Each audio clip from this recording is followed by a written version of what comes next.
그러니까 집을 내놓은 놈들이 많고 역대급으로 지금 집을 파는 애들이 많았잖아.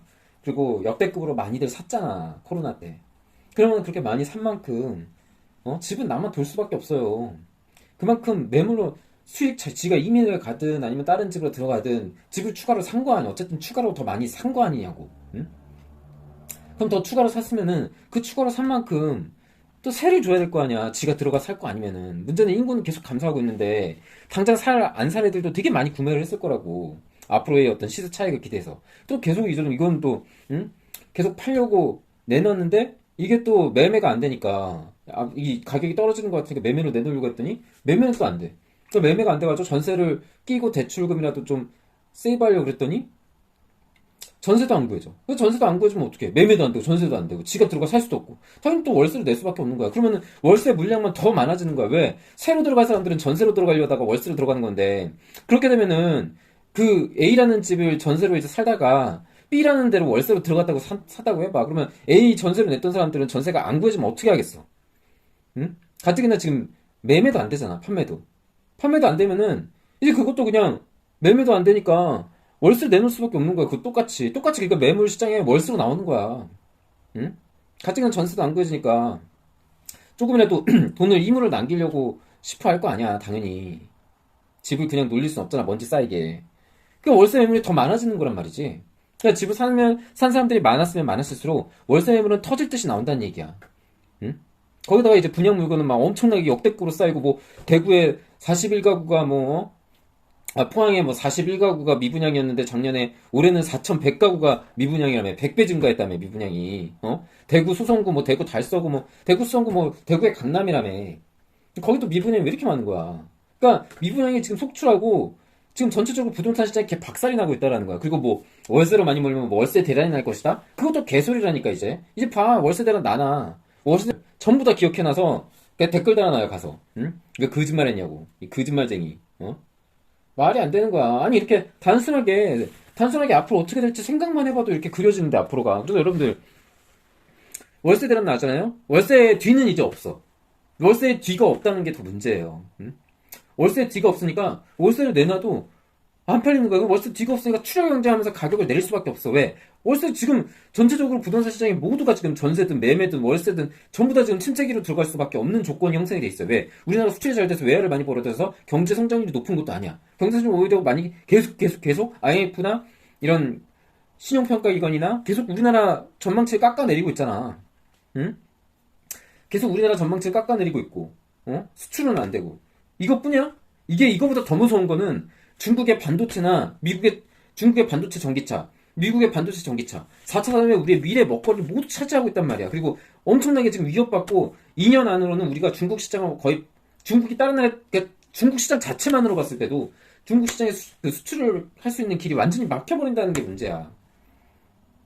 중국의 수출길이 막혀놓으면 지금 단순하게 따져봤을 때 우리나라가 뭐 물론 그 후에는 그 안에 뭐 다른 시장을 더 개척할 수 있을지는 모르겠어. 지금 상황에서. 근데 단순하게 중국 시장이 막힌다. 지금 그러니까 이거는 낙관도 비관도 아닌 거야. 지금 다른 그 중국 외 시장은 유지한다는 가정하에 중국 시장이 막혀버린다 그러면은 삼성의 그 연간 영업이익률은 50% 감소. 매출 영업이익률까지는 뭐 이 기업의 이익률 같은 거는 내부 사정이니까 잘 모를 수 있겠지만 일단 매출로만 봤을 때 50% 감소. 왜? 우리나라 삼성의 수출 물량의 50%가 중국이야. 다 그런 대내적인 환경 위기에 지금 봉착해 있단 말이야 우리나라가. 가뜩이나 부동산 버블은 또 너무나 많이 쌓여 있었고 그걸로 인해서 과도한 그 부동산의 어떤 버블 심리, 그 영끌, 부동산, 비투 이런 것들 너무 풍자해서 과장하고 뭐 어떻게 보면 부채질하고 부추기고 빚을 아무렇지도 않게 생각하는 문화가 되고 그렇게 자식들을 가르치고 그러다 보니까 결국에는 빚이 눈덩이처럼 불어났어. 국가의 부채가, 가계의 부채가, 기업의 부채가. 근데 지금 금리를 막 팍팍 올릴 수밖에 없어. 유동성이 너무 많이 풀렸거든 지금까지. 그걸 회수를 안 하면 물가가 도저히 잡을 수가 없어. 마지막 카드야 그러니까 금리 인상은. 금리 인상은 무지하게 해야 될 거야 앞으로. 미국의 금리 인상 목표치가 2%인데 지금 8% 이상 상회하고 있는데 이거를 2%까지 맞추려면은 금리 인상을 무지하게 단행할 수밖에 없어. 그래서 앞으로 정말로 한국은 특히나 이제 부동산 많은 빚과 뭐 이런 것들 자산 가치들이 많이 몰려 있고 빚으로 인해서 쌓아올린 자산 가치들이 많이 몰려 있으면 몰려 있을수록 개박살이 난다는 거지. 그래서 노도강 지금 뭐 얼마 어쩌고 저쩌고 하잖아. 집값 떨어진다고 막 곡소리 난다고. 노동은 솔직히 얘기해서 30평대 2, 3억이면 충분해. 아마 모르긴 몰라도 그 금리 인상 한창 되고 2, 3년 뒤에는 아마 노동은 30평대 2, 3억 정도 할 걸. 왜냐면은 그만큼 현금 가치가 그때는 씨가 마를 거고 그만큼 그 부동산을 사겠다는 사람이 전혀 없을 거고 거래가 아주 그때까지도 전멸일 거야. 그러면 어떻게? 그 2, 3억이라도, 예? 2, 3억이라도 피 같아서, 응? 그 2, 3억이라도 아쉬운 대로 주워서 생활비로 쌓아야 될 사람들이 없을 것 같아, 그때 되면? 가뜩이나 국민연금 고갈된다, 뭐, 물가 오른다, 노인들도 살기 얼마나 팍팍하겠어. 가지고 있는 게 집 한 채 달랑이고, 응? 월세 차라리 그때 지금도 그렇고, 앞으로도 계속 그럴 거고, 전세나 월세는 계속 그 가격이 떨어질 거고, 월세 가격도 출혈 경쟁한다니까, 월세가 남아 돌아서. 그러다 보면 추적 경쟁하면서 차라리 자기가 갖고 있는 집들 팔고 월세 들어가 조금이라도 좀 세이브하겠다는 생각 안 하겠어? 어? 빚은 없지만 소득이 별로 없는 노인네들 특히 노인들 이런 사람들은 그런 생각 안 하겠냐고. 응?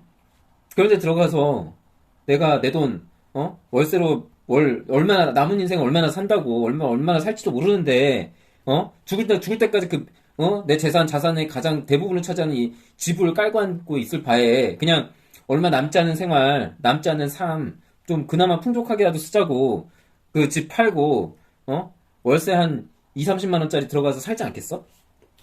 아니 이것도 충분히 생각할 수 있는 선택지 아니야. 아니 냉정하게 생각해 보자고. 여러분들이 한 70대 봐, 70대, 80대, 응? 몸도 가누기 힘들어. 막 그런 정도의 어떤 그런 상황이고 그래도 왕년에는 그래도 저 번듯한 직장과 뭐 아이들 키우고 뭐 아이들도 지금 자기 살기 바쁘고 막 빠듯해. 응? 근데 나는 집 하나 가지고 있고 가지고 있는 벌어들이는 소득은 별로 없어. 근데 그래도 어느 정도 살고는 싶어. 삶은 누리고 싶어. 근데 나이가 어느 정도 차서 많이는 못 누릴 것 같아. 여러분들의 남은 삶이 한 10에서 15년이라고 생각해봐요. 그러면은 그 아둥바둥 해가지고 그 집을 그대로 깔고 되게 궁핍하게 살고 싶겠어? 남은 인생이 얼마나 된다고? 당연히 그거 팔 수밖에 없는 거야. 팔고 생각해봐요. 내 돈에 빵원에서 노령연금 해가지고 2, 30만 원을 쓰는데 그걸로 빠듯해. 밥 먹고 이런 것밖에 안 돼. 취미생활이나 이런 건 진짜 돈 들어가는 취미생활 절대 못해. 응? 그럼 그날 그 나이에 뭐 친구들하고도 만나고 놀고 싶고 즐거운 시간 보내고 싶고 골프도 치고 싶고 뭐 그러지 않겠어요? 그러면은 그렇게 월세라도 들어가서 갖고 있는 돈 뭐 은행에 적금을 넣어놓든 간에 본인들이 충분히 그 뭐랄까 그 빼고 넣고 할 수 있는 그런 충분한 그런 자산을 갖고 있는 게 마음 든든하지 않겠냐고. 그러면서 골프도 치러 갈 수 있는 거고 생각해봐. 한 2, 3억이면은 그래 팔아가지고 한 2억을 건졌다고 쳐보자고. 응? 내가 그 통장에 몇십만 원씩 50만 원 들어왔다가 노령연금 들어왔다가 빠지고 거의 뭐 통장 잔액에 한 10만 원, 20만 원 정도 막 유지하다가 갑자기 2억이라는 목돈이 생겨 있어. 내 통장에. 그러면은 훨씬 더 마음이 든든하지 않겠냐고. 응? 그런 상황에서 골프도 치러 갈 수 있는 거고. 뭐 얼마나 산다고. 안 그래요? 그렇잖아. 그때 되면은 진짜 10에서 15년 정도 내 삶이 남았다고 생각하면은 내가 이렇게 살아서 뭐 하나라는 생각 들면서 남은 인생이라도 즐겁게 즐기며 살다가 가고 싶다는 생각 안 하겠냐고. 그런 생각 당연히 한다고. 그런 생각 당연히 할 수밖에 없어. 사람인 이상. 여러분들의 부모들도 마찬가지로 그런 생각을 할 수 있을 거예요. 그래서 내 생각에는 앞으로 우리나라가 이제 저출산 고령화가 상당히 이제 사회적인 문제가 돼도 될 거고 그 문제는 그 심각성은 시간이 갈수록 더욱더 심각해질 거예요. 그럼 이렇게 더욱더 심각해지는 이 상황에서 이제 선택지가 많지 않다라는 거죠. 특히 노인들은 소득이 얼마 안 되는 노인들은 경기가 이제 점점 침체기에 접어들면 접어들수록 노인층의 어떤 노동 인구들도 급격히 감소를 할 거고 또 그런 어떤 소득 수준을 경제활동할 수 있는 그 수요 일자리가 급격히 줄어드는 반면에 그런 노인들의 그 연령, 그러니까 살 수 있는 연령은 더 늘어나고 있어. 그러면은 갖고 있는 게 솔직히 뭐 지금의 40대나 20, 30대 뭐 영끌한 사람들 그런 생각 갖고 있을 거예요. 나중에 노령에서 집 팔아가지고 노후 대비 자금으로 쓰겠다고 그렇게 마음 먹고 있을 거 아니냐고. 응? 근데 지금 하염없이 집값이 떨어지고 한 5년만 지나도 집값이 반에 반토막이 날 것 같은데 지금 집을 갖고 있을 필요가 과연 얼마나 있을 거냐는 거지. 이미 65세, 70세 이런 어중간한 나이에 있는 분들 특히. 그러면은 집을 팔 수밖에 없을 거라고. 집을 팔아서 그 돈으로 예적금, 지금 금리가 높으니까 예적금 금리를 먹으면서 차라리 인생을 즐기면서 사는 게 그분들의 삶에도 도움이 되지 않겠어? 이제 그런 분들이 이제 늘어나다 보면요. 그런 분들이 이제 늘어나다 보면 집은 더 매물로 나오게 되고 집은 계속 남아 돌게 될 수밖에 없다라는 거야. 응?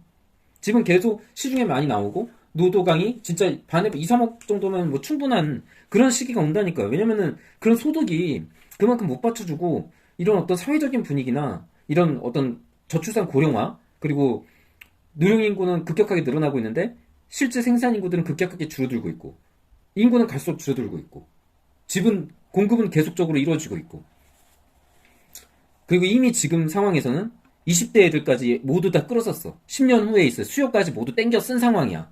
지금 선택을 안 한 사람들은 가격이 단순히 가격을 보고 말도 안 되는 가격이라고 생각하기 때문에 이 가격이 정말로 그 사람들이 원하는 반의 반토막까지 떨어지지 않는 한은 손도 안 댈 거야. 왜? 그 사람들도 마찬가지로 자산 증식의 수단으로 생각하고 사는 게 아니거든. 그 사람들은 정말 실수요자들. 정말 내가 그냥 깔고 죽을 때까지 깔다가 뭐 죽기 직전에 팔던가 아니면 뭐 자식한테 물려주던가 뭐 그런 생각을 갖고 있는 사람들이 살 거라고 그때 되면. 그럼 이제 끝난 거야. 그런 사람들까지 반의 반토막 난 상황에서 그런 사람들까지 이제 5년 뒤에 사잖아? 그럼 그 이유는 없어. 그 이유는 절망뿐이야. 그 이유는 인구가 없어. 10년 뒤, 20년 뒤에도 없어. 자꾸 줄어들어가지고 집은 계속 시간이 갈수록 더욱더 많이 남아 돌게 돼 있어, 집은. 자, 그런 상황이야. 우리나라 수출은 안 되고 있고, OECD에서 밀려날 거야, 앞으로. 그리고 국가 경쟁력도 예전만큼 안 돼. 그래서 갈수록 예전보다, 그러니까 작년 대비해서 GDP가 얼마나 떨어졌나, 성장률이 얼마나, 이거 있죠? 이것도 갈수록 떨어질 거야, 성장률도. 그러면 국가적인 메리트도 없어지고, 국가가 외화를 벌어야 되는 것, 그리고 GDP 역시도 우리가 일본에 추월당했듯이, 우리나라도 베트남한테 추월당할 거야. 진짜로. 그런 날이 온다니까요. 이런 상황에서. 응? 가뜩이나 인구가 지금 우리는 5천만이잖아. 거기는 1억이고, 앞으로 내가 볼 때는, 특히 이제 베트남 같은 경우에는, 지금 젊은 인구나 그 뒷세대, 그리고 그 영유아, 이런 세대까지 아주 골고루 걔네들은 인구 구조가 탄탄해요. 그래서, 내가 볼 때는 인구가 한 1억 3천? 1억 4천? 한 1억 5천까지도 충분히 가능할 것 같아, 인구 구조가. 그러면은 우리나라 3배라고, 인구만 해도. 여러 가지 이유로 우리나라가 솔직히 결코 유리한 입장이 아니고 특히나 인구가 5천만밖에 안 되고 내수 시장도 안 될 뿐더러 수출만 그러니까 지하 자원이 하나도 없기 때문에 기름 한 방울 나오지 않기 때문에 수출만으로 먹고 살아야 되니까 수출에 사활을 걸어야 돼. 마치 대만처럼 반도체를 아주 국가의 어떤 혁신 사업으로 성장시키고 반도체 하나만이 거의 대만을 대표하듯이 그 정도로 성장을 해왔잖아, 그만큼. 그런 것처럼 수출에 사활을 걸어야 되는데 앞으로 수출에 사활을 걸 시기가 이미 늦었다라는 거지. 이미 우리는 너무 늦었어. 우리 이미 너무 늦어서 사실은 이게 5년 전, 10년 전에부터 준비가 됐었어야 됐어. 그때부터 준비를 빈틈없이 해왔어야 됐어. 그래야지 지금 우리가 지금 이 상황에서 중국이 뭐 반도체 기술이 어느 정도 올라오는 걸 억제할 수 있었을 거고 기술 유출도 그만큼 방지할 수 있었을 거고 산업 스파이들을 그만큼 막을 수 있었을 거고 우리나라 기술을 몰래 중국에 넘기는 애들을 미연에 체포해서 벌을 줄 수 있었을 거라고. 기술 유출을 막을 수 있었을 거라고. 응? 그렇게 하고 미국에 착 달라붙은 어떤 밀착 밀월 외교로 미국의 뒷배를 받으면서 어떻게 보면은 그때 만약에 철저하게 준비하고 우리가 적극적으로 임했다면은 수출에 지금쯤 아마 TSMC가 누리고 있는 그 자리는 우리나라 삼성의 자리였을 거라고. 근데 우리는 그러지 못했어. 10년 전, 5년 전에 그런 준비를 하지 못했어. 하지 않았는지 하지 못했는지 모르겠어. 어쨌든 결과적으로 우리는 그런 준비를 못해서 지금의 이런 어떤 중국에 치이고 일본의 어떻게 오히려 가격 경쟁력으로 역습을 당하고 대만의 TSMC한테 완전히 초격차가 벌려지고 기술적으로 이런 어떤 수출만으로 먹고 사는 그 국가의 입장에서는 굉장히 안 좋은 정세가 됐어. 그리고 이거는 못해도 앞으로 20년은 갈 것 같다라는 거죠. 그렇기 때문에 우리나라 부동산 시장이 앞으로 암울할 수밖에 없고 우리나라 자산 가치 그리고 앞으로 우리의 경제적인 그 글로벌 위상 이런 것들이 예전 같지는 않아질 거예요. 앞으로 계속 쇠퇴할 거고 지금 일본 추월했다고 좋아할 게 아니에요. 일본한테 조만간 다시 추월당할 수 있어. 중국의 상대적인 어떤 그 반도체나 뭐 이런 부분이나 이런 수출 무역에서 우리나라의 어떤 효자 종목들을 많이 잠식해버리면 우리나라가 일본에 뒤처질 거예요, 다시. 그리고 우리나라는 베트남에게도 뒤처질 수 있는 날이 올 수 있다. 그러니 그런 먼 미래를 봐도 이런데 부동산 가격은 완전히 개박살. 지금 자산 가치는 택도 없다. 앞으로 계속 떨어질 일만 남았고 우리나라의 앞으로의 미래는 굉장히 암울하다. 그래서 그 부동산이나 이런 어떤 목돈을 묵혀두고 자연스럽게 사줄 사람이 많아지거나 혹은 소득 수준이 올라가서 뭐 화폐 가치가 올라간다는 그런 기본적인 논리로 해석하기에는 이미 우리가 너무 경제적인 국가 경쟁력이 너무 쇠퇴를 했고 그동안 너무 많은 버블이 쌓였었고 그리고 앞으로의 미래 역시도 미래 세대나 그리고 국가 경쟁력, 수출 경쟁력, 앞으로의 국가적인 경제적 국가 그 외교 관계에 있어서의 한국 이런 걸 종합적으로 봤을 때 우리나라가 앞으로는 정말 암울할 수밖에 없고 만약에 정말 통일이나 이런 엄청난 역사적인 변혁, 엄청난 그러니까 천지개벽과 같은 그런 큰 변화가 없는 한은 우리나라는 점점 세계에서 도태될 것이다라고 저는 보는 거예요. 그러니까 뭐 부동산은 정말 어불성설이지. 부동산은 개 박살이 날 수밖에 없어요. 앞으로도 그렇고 특히나 치명적으로 인구가 계속 감소하고 있다는 거는 우리나라로서는 굉장히 안 좋은 점이에요. 앞으로 인구는 계속 감소할 거고 그 서울의 뭐 인구가 뭐 양질의 일자리가 서울로 더욱더 모일 것이다 뭐 이런 헛소리하는 인간들이 있는데 아니 양질의 일자리가 서울에 생긴다는 보장이 어디 있어? 어? 우리나라 국가 경쟁력이 이렇게 약화되고 있는데 양질의 일자리가 서울에 과연 많이 생길까? 이 서울에 있던 것도 없어질 것 같은데 비용 부담돼서 응? 그리고 전체적인 파이가 줄어들 거라고. 전체적인 파이가 줄어드는데 수도권이 부동산이 오를 거라는 대체 그런 근자감은 어디서 나오는 거야? 그런 근거 없는 자신감은 대체 어디서 나오는 거냐고. 어? 왜 자꾸 과거의 데이터로만 생각해? 특히나 요즘 뭐 MZ 하던 애들. 부동산 대세다 어쩌다 이렇게 외치는 애들. 아니 기성세대의 모든 걸 부정하면서 왜 기성세대가 돈 벌었던 그런 수단을 자꾸 답습하려고 하고 그런 기정사실을 바탕으로 본인들이 돈을 벌길 바라는 거야? 당신들이 그렇게 부정해오고 반항해오던 기성세대들의 그런 방식을 왜 그대로 따라가는 거냐고. MZ. 무슨 MZ는 응? 오만하고 거만하고 방자하고 주제 파악 못하고 자존심만 우주 최고고 헝그리 정신 뭐 하나의 역경 고난 이런 거 극복하고 노력하기를 가장 싫어하는 세대, 가장 노력하기 싫어하고 허약하고 나약한 세대, 그런 세대가 요즘 세대야. 사실은 요즘 어린 20대 30대 10대 이런 사람들이라고 나는 보는 거야. 그래서 앞으로는 되게 어려울 수밖에 없어요. 특히나 제가 얘기했던 반의 반토막 정도 나면은 정말 실수요자분들은 사실만 해. 응? 그때는 정말 사서 들어갈 만한데요. 그게 아니라면은 부동산은 절대 쳐다도 보지 마세요. 어차피 부동산 쳐다보지 않아도 5년 정도 뒤에 보면요 반의 반토막 나 있을 거예요. 그럴 수밖에 없어. 이거는 뭐 국제 정세가 어쩌고 저쩌고를 떠나서 지금 딱 상황만 봐도 답이 나와요. 지금의 상황을 봤을 때 그 금리 인상이 계속되면 계속될수록 그리고 경기 침체가 지속되면 지속될수록 우리나라의 수출 경제는 계속 약화가 될 거고 시간이 지나면 지날수록 이거는 다른 거 다 제쳐두고라도 단순히 국가 기술 경쟁력, 수출 경쟁력만 봤을 때도 우리나라가 너무 그 소수의 몇 개 기업에만 의존했던 결과가 이제 역으로 당할 차례가 온 거예요.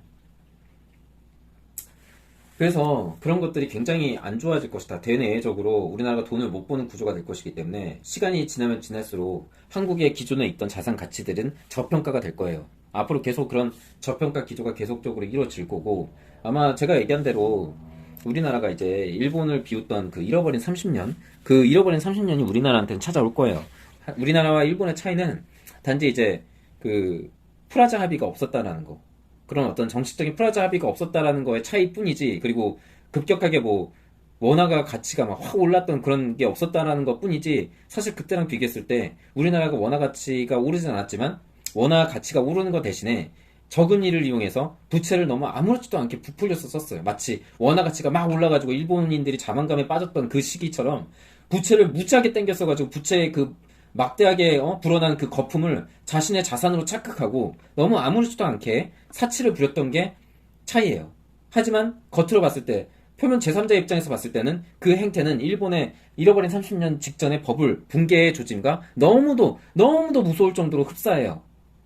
정말로 똑같아요. 그래서 저는 사실 여러 가지로 정말 생각을 많이 해요. 저 나름대로도 과연 정말 잃어버린 30년이 맞는 건가? 이게 섣부른 판단 아닌가? 이게 일본의 그런 것과는 근본적으로 다르지 않을까? 우리는 프라자 합의가 없었잖아. 우리는 원화 가치가 엄청나게 올라가 있는 상황이 아니었잖아. 여러 가지를 가정해서 생각해봐도 우리나라는 잃어버린 30년이 올 수밖에 없다는 결론에 도달하게 되더라고요. 그래서 제가 볼 때는 역사적으로도 아마 글쎄요 한 10년 후쯤에는 그런 얘기가 나오지 않을까요? 5년 후에는 잃어버린 40년이 시작됐다. 잃어버린 40년 중이다. 이런 식으로요. 저는 그렇게 봐요. 그만큼 지금의 우리나라의 이 기조는 우리가 지금까지 생각했던 것과는 정말 완전히 다른 방향으로 흘러가는데 그런 다른 방향으로 흘러갈 때 다른 나라들은 기초 경쟁력이나 기초 체력이 탄탄해서 그 변화에 민첩하게 반응하거나 혹은 충격을 덜 받을 준비가 돼 있어요. 예를 들면은 이제 베트남 같은 경우에는 이제 우리나라 달리 이제 계속적으로 신용평가라든지 그리고 국가 채무적인 부분에서 이득을 보고 또 국가의 어떤 경제 성장률이 계속 수정되면서 올라가고 있거든요. 여러분들 한번 보세요. 관련 뉴스 기사에서 쉽게 찾아볼 수 있을 거예요. 계속 이 경제 성장률 같은 것들이 재평가되면서 계속적으로 올라가요. 근데 우리나라는 어떻죠? 계속적으로 깎이죠. 계속적으로 깎여요. 저는 그렇게 봐요. 지금 경제 성장률이 오르는 걸로 수정이 돼. 단 0.1, 단 0.2%라도 오르는 방향으로 수정되는 나라는 제가 볼 때는 V자 반등 시에는 급격하게 오를 확률이 커요. 그만큼 지금의 힘든 시기에 두드러진 두각을 나타내고 있다라는 거예요, 그거는.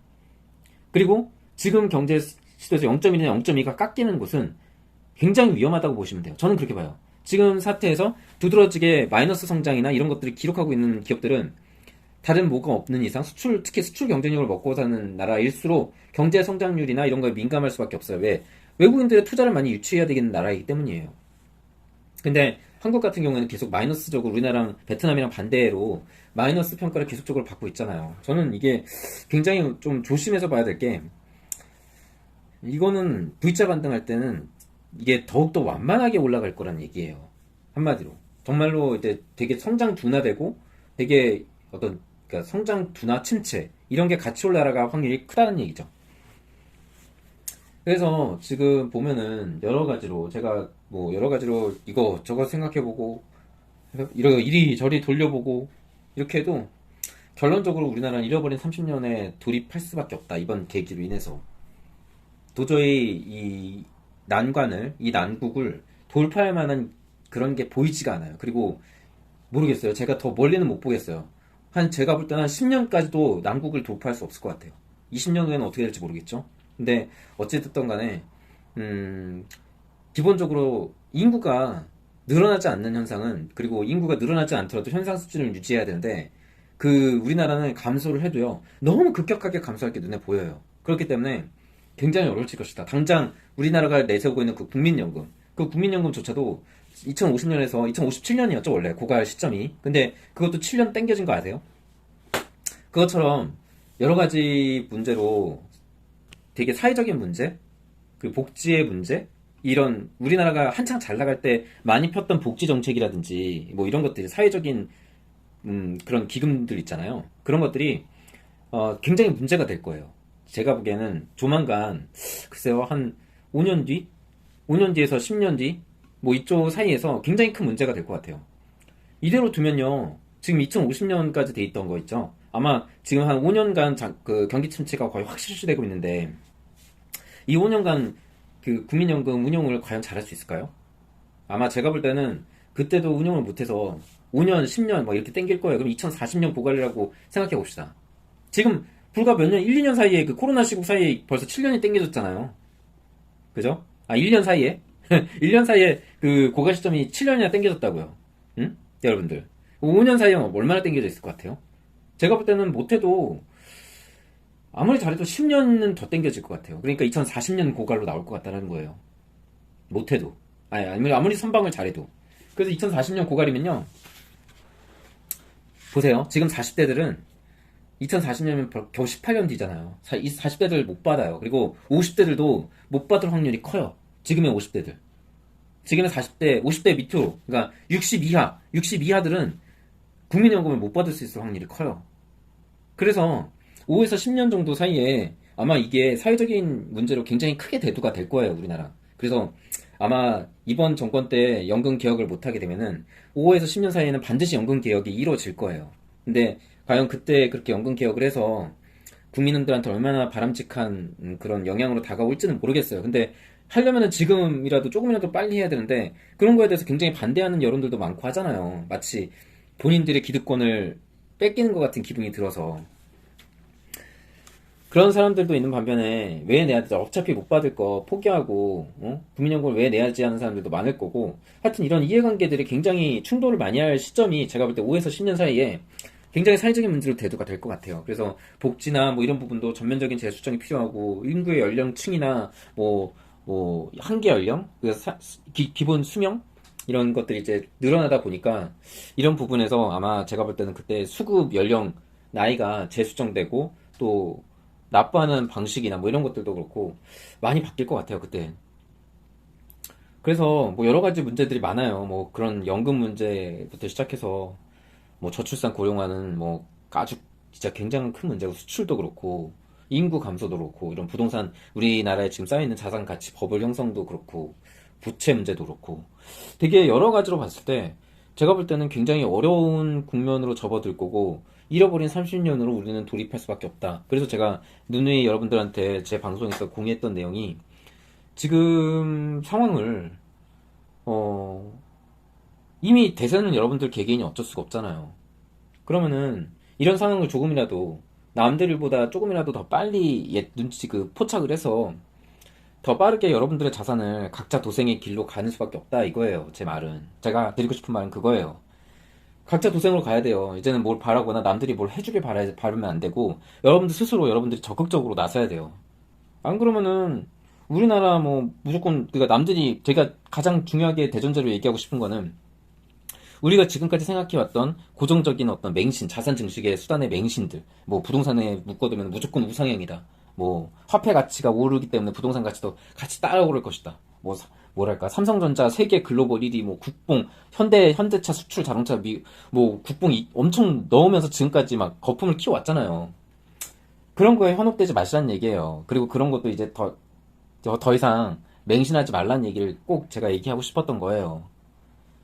그렇게 맹신하고 그렇게 뭐 해봤자 앞으로는 우리가 지금까지 알고 지금까지 부모들이나 우리의 부모들이 자산을 증식해왔던 그런 방식으로는 어려운 시기가 됐어요. 왜냐면은 그건 우리나라이기 때문이 그런 게 아니고, 예? 부동산이기 때문도 그런 것도 아니고, 한국이기 때문에 그런 것도 아니고, 예? 그거는 우리나라가 한창 경제 성장을 했던 그 시기에 여러분들의 부모가 돈을 벌 수 있었던 세대였고, 여러분들의 부모가 자산을 굴릴 수 있는 세대였던 것 뿐이지, 그런 세대들의 자식이 여러분들이었다라는 것 뿐이에요. 여러분들이 그 부모들의 방식으로 해서 돈을 벌 수 있다는 보장은 어디도 없어요. 제 말의 차이를 아시겠어요? 여러분들 부모는 그 시기가, 그리고 우리나라가 그 시기에 돈을 벌 수 있었던, 그리고 그런 역사적인 배경, 그리고 외교적인 배경, 미국이 예를 들어서 전쟁을 도와주고, 그리고 배후에서 전쟁을 이용해서 많이 도와주고, 응? 우리나라의 자유민주주의를 뿌리 내리기 위해서 뭐 뒷배를 봐주고, 우리나라가 또 그때 당시 한창 전쟁 후에 한창 발전을 하고 수출을 물량을 늘리고 당시의 기술적인 혁신으로 여러 가지 수출의 어떤 바람을 탈 수 있었던 그런 시기였고, 우리나라가 인구가 점점 늘어나고 아이를 많이 낳던 베이비붐 세대 형성이 되고, 그 시절에 맞춰서 또 경제가 급속도로 발전을 하고 급성장하게 되고 한강의 기적이라는 얘기도 만들고 그럴 수 있었던 시기였으니까 그게 가능했던 거예요. 무슨 말인지 아시겠어요? 물론 그 시절에 하셨던 분들 충분히 정서적으로 헝그리 정신에 투철했고 열심히 살았던 면도 분명히 있어요. 그 점도 상당한 부분을 차지해요. 하지만 더 중요한 거는 그렇게 해서 돈을 벌 수 있었던 시기였기 때문에 그분들이 그 흐름을 놓치지 않고 준비가 돼 있는 상태에서 그 흐름을 탔었기 때문에 가능했었던 거예요. 하지만 지금은 그 방식으로 그대로 따라가서 무조건 성공한다는 보장은 없어요. 그리고 기본적으로 제가 뭐랬죠? 기본적으로 요즘 젊은 세대들 특히 기본적으로 역경, 고난 이거를 뚫고 나갈 그런 악바리 근성과 노력과 헝그리 정신이 무조건 기본적으로 탑재가 돼 있어야지 성공할 수 있다니까요. 제가 보기엔 그래요. 근데 그런 것들을 지금 미래 세대에는 바랄 수가 없으니까 앞으로 미래가 더 어둡다는 얘기를 제가 했었잖아요. 일단 기본적으로 정서는 그런 마음을 탑재를 해야 되는데 그게 안 돼 있고, 일단 제가 얘기하고 싶은 거는 부모 세대가 돈을 벌었던 거는 부동산에 대한 맹신이 부동산이기 때문에 그런 게 아니라, 예? 한국이기 때문에 그런 게 아니라, 예? 그 시기가 이 나라와 그때 생산 가능한 여러분들의 부모가 생산 가능한 인구였기 때문에 그랬었던 것 뿐이지 부동산이기 때문에 그런 게 아니고, 예? 우리나라가 뭐 어떤 굉장한 특출난 능력이 있는 민족이기 때문에 그런 게 아니라니까. 그러니까 국뽕 좀 작작 맞으라고요, 제발. 응? 우리나라가 특별한 민족이라서 그런 게 아니에요. 단지 그런 시대적인 운을 타고난 게 여러분들의 부모였었기 때문에 우리가 그런 삶을, 그런 그 사람들이 이루어놓은 그런 어떤 발전과 이런 성장의 열매를 우리가 따먹을 수 있었던 것 뿐이었지, 그걸 또 우리가 만들어낼 수 있다는, 그 똑같은 방식으로 만들어낼 수 있다는 보장은 어디도 없다니까요. 왜? 그런 시대적 흐름을 타야 되는데, 그런 시대적 흐름을 이미 지났기 때문이야. 그런 시대적 흐름을 타려면 우리가 계속 변화하고, 계속 그거를 발전시키고, 예? 자꾸 그 변형시키면서 이 자꾸 어떤 거기에 맞춰, 그 흐름에 맞춰서 계속적으로 이 본인의 모습을 탈피하고 변태시켜야 되는데, 그걸 하지 못하고 계속 기존의 방식, 옛날 방식, 옛날 그대로, 옛날.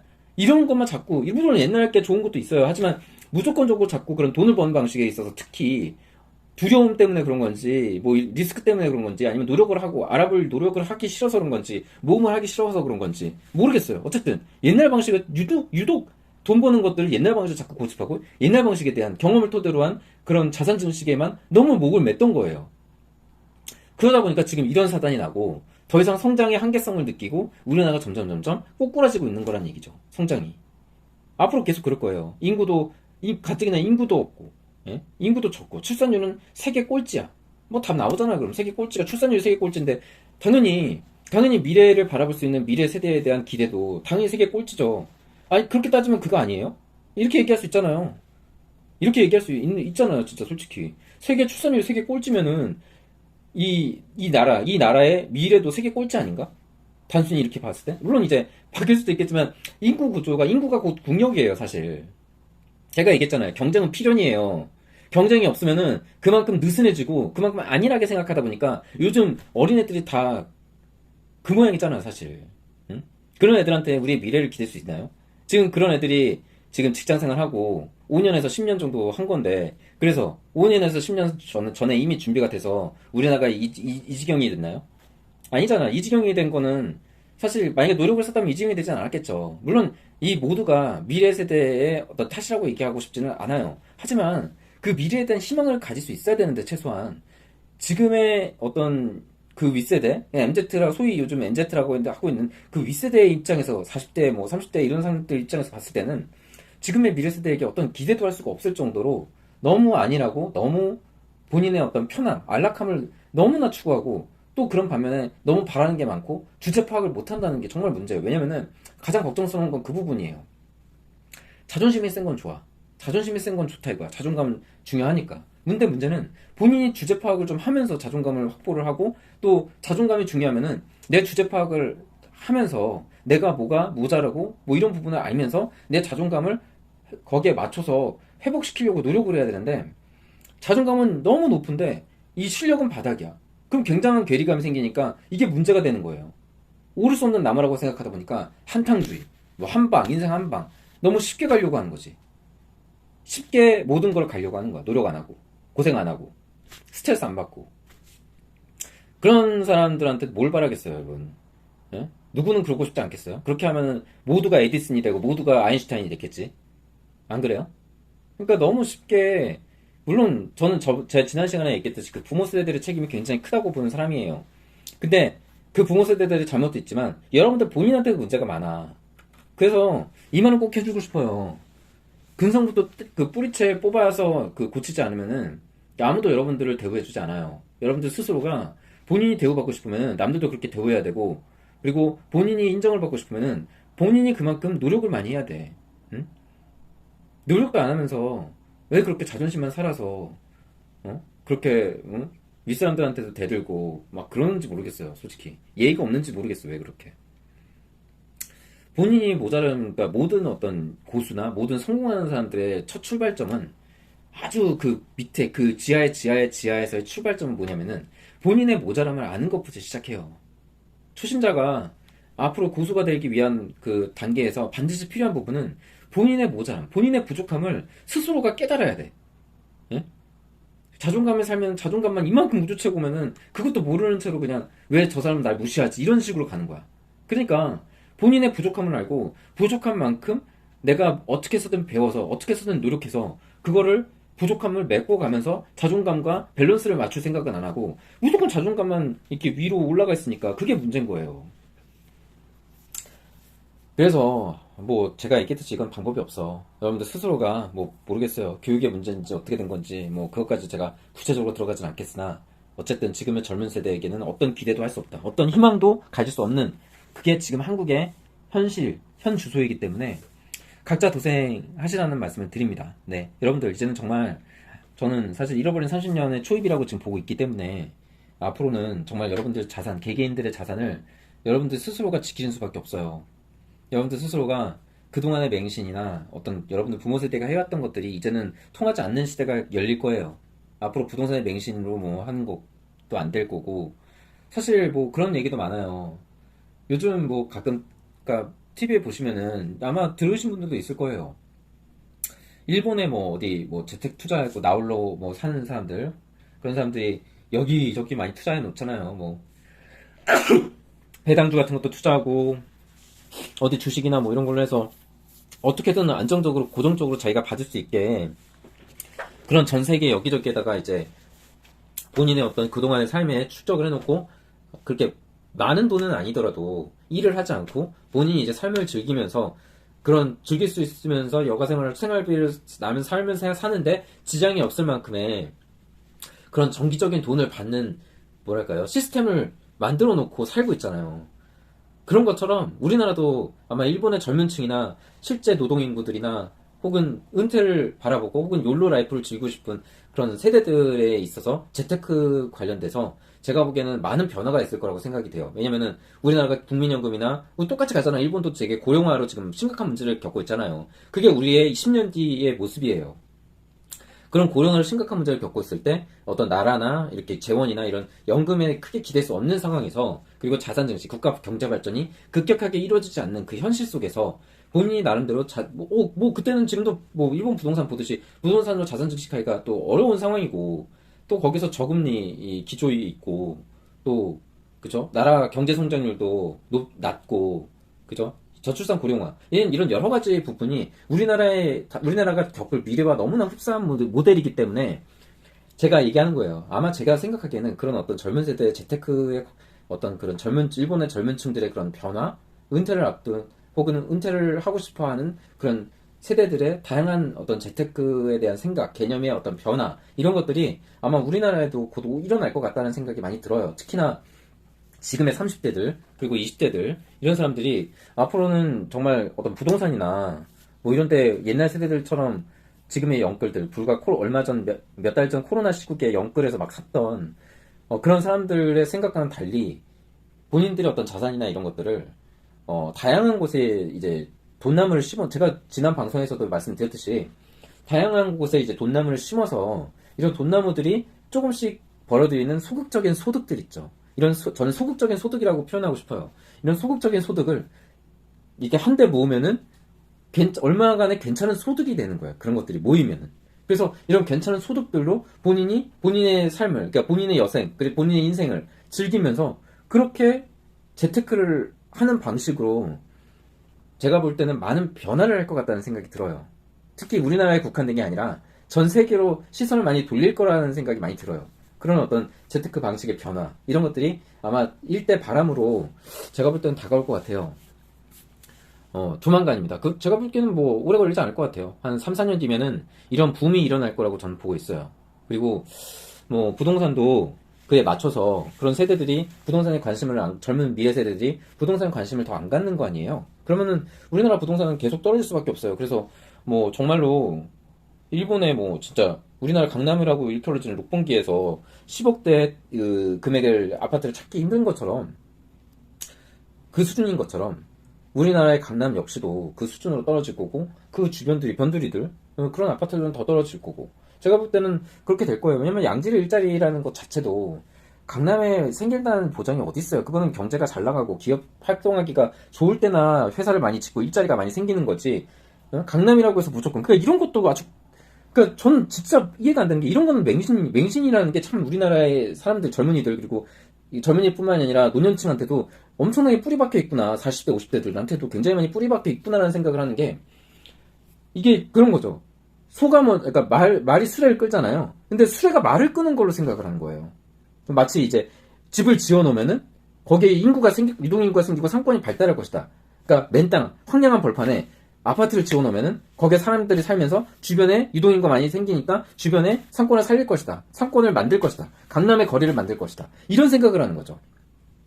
이거랑 똑같은 거예요. 일자리가 많이 생길 것이다라는 보장이 어디 있냐고, 서울에. 예? 그거는 어디까지나 국가가 발전을 하고, 그러니까 국가 경쟁력이나 기업 대내 환경이 기업하기 좋은 환경이 되고, 그런 환경 좋은, 그런 기업하고 일자리가 하고 돈을 많이 벌어들일 수 있는 환경, 그런 환경이 이제 말이 되는 거고, 마찬가지로 말 그대로 그런 기업들이 그런 환경 속에서 이제 돈을 벌 수 있는, 그리고 사업을 확장할 수 있는 그런 환경과 여건, 이런 것들이 많이 조성이 되면은 그때 일자리가 많이 늘어나고 직장이나 이런 것들이 많이 생기는 거지. 아니, 서울이라고 일자리가 많이 생길 거라는 보장은 어딨냐고. 앞으로 제가 얘기했잖아요. 수출길, 우리나라 지금 반도체 지금 벌써부터 삐걱대고 있잖아요. 반도체, 전기차, 자동차, 현대자동차, 미국도 막히고 중국도 막히게 생겼고, 예? 중국은 당연히 막힐 거고, 미국도 지금 IRA법으로 전기차 막히고, 반도체까지도 통제하고, TSMC가 벌써 1위 자리 뺏기고, 삼성은 3분기 매출이 31.8% 적자예요. 이런 상황에서 일자리가 계속 생길 거고 기업 환경이 좋아질 거라고 생각하세요? 금리는 계속 오르고 기업 부채는 날로 심각해지고 있고 도산하는 기업이 엄청나게 지금 걱정이 되고 있고, 이런 상황에서 일자리가 서울에 생긴다고요? 그래서 일자리 서울에 생겨서 인구가 감소해도 서울은 집값을 유지시켜 줄 거라고요? 이런 바보 같은 머저리 같은 생각을 어떻게 하는 거예요, 대체? 예? 이런 논리를 믿지 말라는 얘기예요. 그러니까 이런 논리를 따라가지 마세요. 이거는 정말로 말 그대로 여러분들, 그러니까 집을 못 구하고 혹은 실수요자들, 그리고 구매 예정자들, 뭐 이런 사람들을 본인의 입맛대로 끌어당기기 위해서 이런 언변을 펼치는 거라니까요. 이런 거에 속지 말라는 얘기예요. 그래서 제가 이런 말도 안 되는 거예요. 조금만 생각해보면 답이 나오는데, 아니, 일자리가 어떻게 저 강남 보셨어요? 강남에 그렇게 사람들이 많고 그 서울의 핵심 중에 핵심인데 거기 상가 막 여기저기 나가 떨어지고 비어있는 거 안 보이세요? 예? 그리고 회사들 막 이전하고 막 그러는 거 안 보이시냐고. 지방으로 이전하고 비용 부담되고 부채 때문에 뉴스에서는 맨날 기업 부채 심각하다고 막 떠들고 도산 위기 있다 없다 어쩐다, 이런 거 보면은 어떻게 모르겠어요. 저는 뭐 제 생각이 깊은 건 아닌 것 같은데 제 생각이 뭐 어떻게 뭐 심도 있게 뭐 통찰력이 뭐 높거나 뭐 그런 건 아닌 것 같은데, 이런 기본적인 생각을 간과를 하는 건 일부러 모른 체 하는 건지 아니면 그냥 일부러 그러는 건지 진짜 몰라서 그러는 건지, 근데 그러니까 아리송할 때가 많아요. 이런 생각을 갖고 있는 사람들, 이런 말을 하는 사람들을 보면은 정말 아리송할 때가 많아요. 이 사람은 진짜 몰라서 이런 말 하는 건가? 아니면 알고도 이런 말 하는 건가?